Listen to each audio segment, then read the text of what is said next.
Salah satu filsafat empirisme adalah pemikiran positivisme yang berkembang setelah tradisi empiris menjadi perbincangan para filsuf. Pemikiran ini awalnya dikembangkan oleh Auguste Comte, seorang pengembang ilmu pengetahuan baru tentang manusia yang ia namakan sosiologi.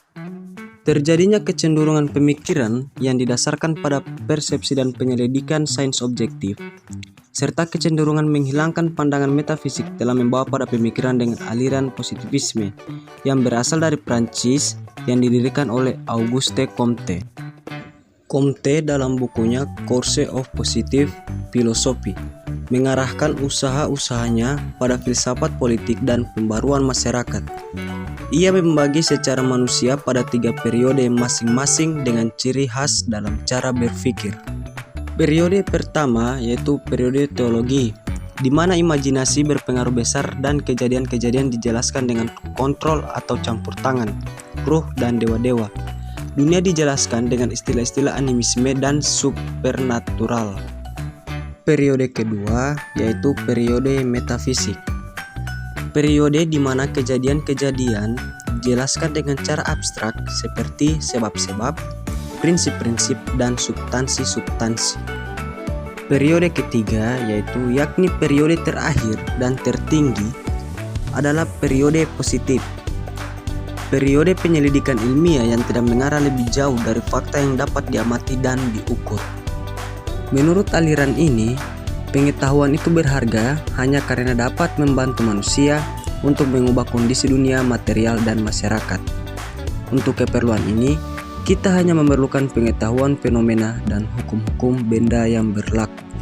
Ilmu pemerintahan yang secara konseptual dirumuskan berdasarkan pertimbangan rasional tentunya diarahkan pada pencapaian nilai yang dikehendaki. Oleh karena itu, jika dilakukan penyelidikan ilmiah atas pencapaian nilai, hasilnya tidak akan dapat mengubah kondisi dunia material dan masyarakat. Yang diperoleh tidak lain hanyalah kesesuaian nilai dengan fakta. Hal seperti itu tidaklah positif bagi perkembangan ilmu pemerintahan, tetapi juga penyelidikan atas sejumlah ide dan gagasan sebagai produk dari akal semata.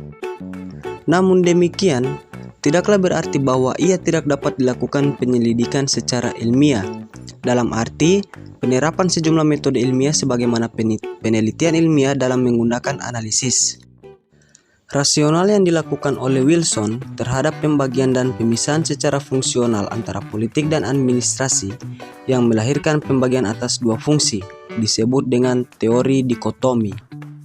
Penyelidikan dengan pertimbangan rasionalitas adalah penyelidikan, tetapi penyelidikannya disebut rasional empiris, yaitu menguji berbagai ide, pemikiran, konsep atau teori dalam dunia yang nyata, dunia ilmu pemerintahan.